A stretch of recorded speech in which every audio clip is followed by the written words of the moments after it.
도파민 탐닉의 시대에서 균형을 찾기라. 고통 마주보기. 내 맞은편에 마이클이 앉았다. 청바지와 티셔츠 차림. 그는 아주 소년처럼 준수한 외모에 그냥 있어도 멋진 자연스러운 매력은 선물이기도 했지만 짐이기도 했다. 저는 관종이에요. 제 친구라면 다들 그렇게 말할 거예요. 마이클의 인생은 옛날 옛적의 실리콘밸리의 동화와 같았다. 대학을 졸업한 후에 부동산 사업으로 큰 돈을 벌었다. 35살이 됐을 때에 이미 엄청나게 부유했고 누가 봐도 부러울 만큼 잘생긴 외모를 갖췄으며 사랑하는 여성과 행복한 결혼 생활을 하고 있었다. 하지만 그에게는 머지않아 자신이 일하면서 목표한 모든 것을 무너뜨리기 시작한 또 다른 삶이 있었다. 저는 항상 에너지 남이었어요. 저한테 활력을 줄 만한 건 뭐든지 찾아다녔죠. 코카인이 그랬고 술도 저한테 그런 도구였어요. 처음 손을 댔을 때부터 저한테 엄청난 황홀감과 큰 에너지를 줬죠. 저는 제 자신이 코카인을 재미로 하면서 문제를 일으키지 않을 수 있는 그런 사람이라고 생각했어요. 그때는 정말 그렇게 믿었죠. 그는 말을 잠시 멈추고 미소를 지었다. 제대로 알았어야 했는데 아내가 우리의 결혼을 지킬 수 있는 유일한 방법이 저의 중독을 막는 일이라고 말했을 때 저는 망설이지 않았어요. 그녀를 원했거든요. 결혼을 지키고 싶었어요. 회복만이 유일한 길이었죠. 마이클에게 약물을 끊는 일은 어렵지 않았다. 그 다음에 할 일을 고민하는 게 더 어려웠다. 약물을 끊은 후에 그는 한동안 약물로 감추고 있던 온갖 부정적인 감정에 휩쓸렸다. 슬프고 화나고 수치스러운 느낌이 들지 않을 때는 아무런 느낌이 없었는데 이게 더 나빴을 수도 있다. 그러다가 그는 자신에게 희망을 주는 무언가를 우연히 발견했다. 처음에 그 일은 그가 내게 말했다. 우연이었어요. 아침에 일어나서 테니스 레슨을 받곤 했는데 약을 끊은 초기에 주의를 딴 데로 돌리려고 쓴 방법이었죠. 하지만 테니스를 치고 샤워를 한 지 1시간이 지나도 땀을 계속 흘렸어요. 이 이야기를 테니스 코치한테 했더니 찬물로 샤워를 해보려는 거예요. 찬물 샤워는 조금 고통스럽긴 했지만은 이내 몸이 적응했어요. 그렇게 샤워하고 나오면 기분이 엄청 좋았죠. 맛이 기막힌 커피 한 잔을 마신 듯 했죠. 찬물 샤워 후에는 기분이 더 좋아진다는 것을 알게 됐죠. 그래서 온라인에서 찬물요법을 검색했고 얼음 목욕을 하는 사람들의 커뮤니티를 찾아냈습니다. 좀 미친 것 같았지만 저는 간절했어요. 그 사람들의 안내에 따라서 욕조에 찬물을 채우고 그 안에 몸을 담그는 수준까지 갔죠. 그랬더니 훨씬 더 좋아서 강도를 높였어요. 욕조물에 얼음을 더해서 온도를 훨씬 더 낮췄죠. 그렇게 하니까 온도가 10도까지 내려갔어요. 아침마다 얼음물에 5분에서 10분 정도 들어가 있다가 나오고 자기 전에는 또 그걸 하는 습관이 생겼어요. 3년 동안 매일 그렇게 했죠. 제가 회복한 비결이 있어요. 찬물에 몸을 담그면 내가 물었다. 어떤 기분이 들어요? 난 찬물이 질색이다. 그리고 그 정도의 온도에서 몇 초도 견딜 수가 없었다. 처음 5초에서 10초 동안에 온몸이 비명을 지르죠. 그만해. 이건 자살행위야. 그 정도로 고통스러워요. 상상이 가요. 그래도 시간이 정해져 있는 거라고 속으로 생각해요. 그만한 가치가 있죠. 그렇게 충격을 받고 피부가 무감기해져요. 그러고 있다가 나온 직후에는 기분이 정말 끝내줘요. 약을 했을 때와 똑같아요. 엑스터시나 재미로 비코딘을 했을 때의 느낌처럼 말이죠. 몇 시간 동안 기분이 참 좋아요. 찬물 목욕은 왜 짜릿할까? 1년 오랫동안 찬물 목욕을 당연한 것으로 여겼다. 천년 온천 근처에서 사는 사람들만 규칙적으로 온욕을 즐길 수 있었다. 고대 그리스인들은 공중 목욕을 위한 방편으로 난방 시스템을 개발했지만 다양한 질병을 치료하는 방편으로 찬물 사용을 고집했다. 20년대 빈센트 프리스리츠라는 한 독일인 농부는 각종 신체적인 심리적인 장애를 치료하기 위한 방편으로 아주 차가운 물을 사용한 것을 권장했다. 심지어 자신의 집을 얼음물 치료를 위한 여행모드로 바꾸기까지 했다. 현대식 배관과 난방이 등장한 이래로 뜨거운 물로 하는 목욕과 샤워는 상식이 되었다. 하지만 얼음물 이용은 최근에 다시 인가를 얻고 있다. 지구성은 운동선수들은 얼음물 이용이 근육을 빠르게 회복시킨다고 주장한다. 새롭게 인기를 얻고 있는 스코틀랜드식 샤워는 최소 1분간의 찬물 샤워를 뜻한다. 이언 플레밍의 007 소설 시리즈에서 제임스 본드가 했다고 해서 제임스 본드 샤워라고 불린다. 네덜란드 빔호프 같은 얼음물 입욕 전문가들은 빙점에 가까운 온도의 물에 들어가서 몇 시간 있다가 나오는 능력으로 유명인의 지위를 깨쳤다. 프라하의 카렐 대학교 과학자들은 10명의 남자 지원자가 1시간 동안의 찬물에 잠겨있는 실험을 진행해 유럽 응용 생리학 저널에 게재했다. 실험에 사용된 물의 온도는 섭씨 14도였다. 연구자들이 혈액 샘플을 살펴본 결과 찬물 입욕은 혈장의 도파민 농도를 250%, 혈장의 노르에피네프린 농도를 530% 증가시켰다. 도파민은 찬물 목욕 중에 꾸준히 증가했고 목욕을 끝낸 후에도 1시간 동안의 증가 상태를 유지했다. 노르에피네프린은 처음 30분 동안 가쁘게 증가한 다음에 나머지 30분 동안 정체 상태를 유지했는데 목욕이 끝난 1시간 동안에 약 3분의 1로 줄었지만 2시간이 지났어도 기준치를 넘어선 상태를 유지했다. 도파민과 노르에피네프린의 수치는 고통 자극 자체를 잊어버릴 만큼 잘 유지되었다. 이는 마이클이 나온 직후에 몇 시간 동안 기분이 참 좋아요라고 한 발언을 뒷받침한다. 찬물 입욕이 인간과 동물원에 미치는 영향을 살펴본 다른 연구들에서도 모노아민 신경전달 물질의 증가를 확인할 수가 있다. 모노아민 역시 쾌락, 동기부여, 기분, 식욕, 수면, 각성 정도 등을 조절하는 신경전달 물질이다. 극한 초기는 신경전달 물질의 범위를 넘어서 뉴런의 성장까지 촉진하는 것으로 밝혀졌다.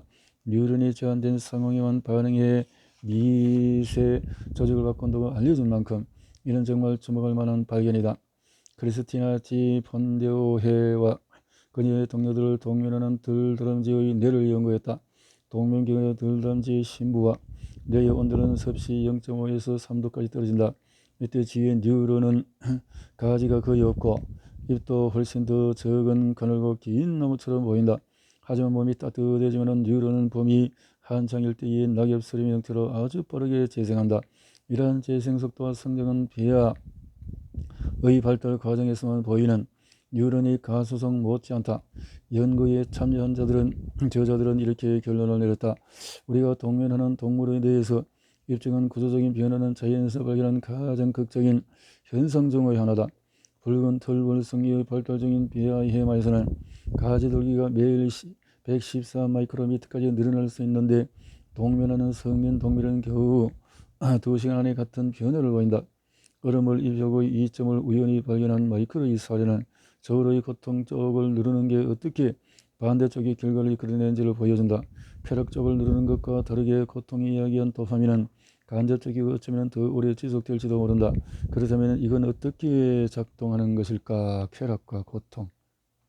확 떨어지고 쾌락이 올라가고 고통은 몸 자체의 조절 항상성 메커니즘을 건드려 쾌락을 이끌어낸다. 위의 그림처럼 그림님들이 저울의 쾌락적으로 깡총 뛸 때에 초기 통증 자극이 나타난다. 우리가 느끼는 쾌락은 고통에 대한 우리 몸의 자연스럽고 반사적인 생리 반응이다. 말틴 루터가 절식과 자학으로 육체의 고형을 자처한 이런 아무리 종교적인 이해라고 해도 그에게 약간 쾌감을 선물했을지 모른다. 고통에 간헐적으로 노출되면 본연의 쾌락 설정값은 쾌락 쪽에 무게가 더 실린다. 그렇게 되면 인간의 시간이 갈수록 고통에 덜 취약해지고 쾌락은 더 잘 느낄 수가 있게 된다. 1960년대 말 과학자들은 개를 대상으로 1년의 실험을 진행했다. 이 실험은 워낙 잔인해서 지금 같으면 허용이 안 되었지만은 뇌 항상성에 정밀한 정보를 제공한 건 사실이다. 연구자들은 개의 뒷발에 전류가 통하게 하고 관찰에 들어갔다. 개는 처음 몇 번 충격을 받으면서 공포에 실린듯했다. 비명을 지르며 몸부림쳤고 동공은 팽창했고 눈은 튀어나왔고 털은 곤도 섰고 두 귀는 뒤로 젖었고 꼬리는 다리 사이로 꼬여 들어갔다. 자율신경계의 격렬한 활성을 가리키는 여러가지 징후와 더불어 배변과 변형까지 관찰되었다. 첫 번째 충격이 가해진 후에 목줄에서 풀려난 개는 방 안을 천천히 돌아다녔는데 조심스럽고 망설이며 쌀쌀맞아 보였다. 첫 번째 충격이 가해지는 동안에 개의 심박수는 분당 150까지 올라갔다. 그리고 충격이 끝났을 때 개의 심박수는 1분 1에 30까지 내려갔다. 다시 전개 충격을 가하자 개의 행동은 점점 변했다. 충격을 받는 동안에 두려움의 징후는 사라졌다. 대신에 개는 아프고 짜증나고 불안해 보였지만 겁을 먹은 것 같지는 않았다. 예를 들어서 비명을 지르고 는 대신에 낑낑대고 배뇨, 배변, 몸부림 증상은 더 이상 보이지 않았다. 개인은 실험이 끝나고 풀려나자 미친 듯이 날뛰었고 사람들에게 달려들었으며 꼬리를 흔들었다. 당시 우리는 이것을 발작적인 기쁨이라고 표현했다.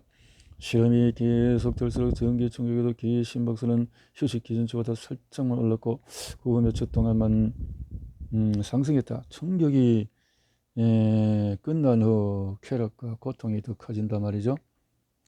심박수는 휴식 기준치 아래의 분당 60까지 확 떨어졌다.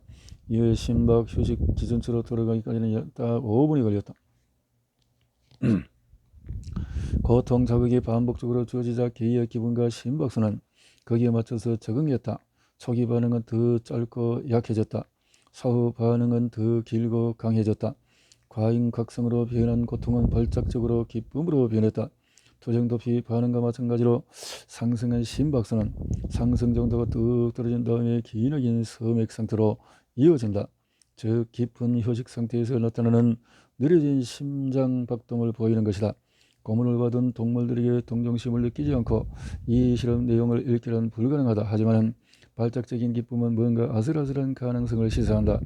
혹시 우리가 저울의 고통 쪽을 누르면 더 오래 지속되는 쾌락의 원천을 얻어낼 수 있을까? 이런 생각은 예전에도 있었다. 고대 철학자들은 비슷한 현상을 관찰을 했다. 사람들이 쾌락이라고 부르는 이건 어쩜 그렇게 이상해 보이는지 그와 반대로 여겨지는 고통과 정말 묘하게 연결되어 있지 않은가? 그 두 가지는 절대로 한 사람 안에서 동시에 발견되지 않을 것이다. 그러나 그대가 그 중에 하나를 얻는다면 둘 다 같은 머리에 하나로 붙어 있는 것처럼 나머지 하나를 얻을 가능성도 크다. 어디서든 하나를 찾으면 다른 하나는 뒤따르게 마련. 그래서 나 같은 경우에는 족쇄 때문에 다리에 고통이 생기다 보니 쾌락이 따라온 듯하다. 심장병 전문의 헬렌 타우시그는 1969년 아메리칸 사이언티스트지에 기사를 실었는데 여기서 벼락을 맞고도 살아남은 사람들의 경험담을 소개했다. 내 의사의 아들은 골프장에서 돌아오는 길에 벼락을 맞았다. 그 순간 그는 땅바닥에 내동댕이 쳐졌다. 반바지는 너덜너덜해졌고 허벅지에는 화상을 입었다. 그의 동료가 그를 일으켜 앉히자 그는 난 죽었어 하며 소리를 질렀다.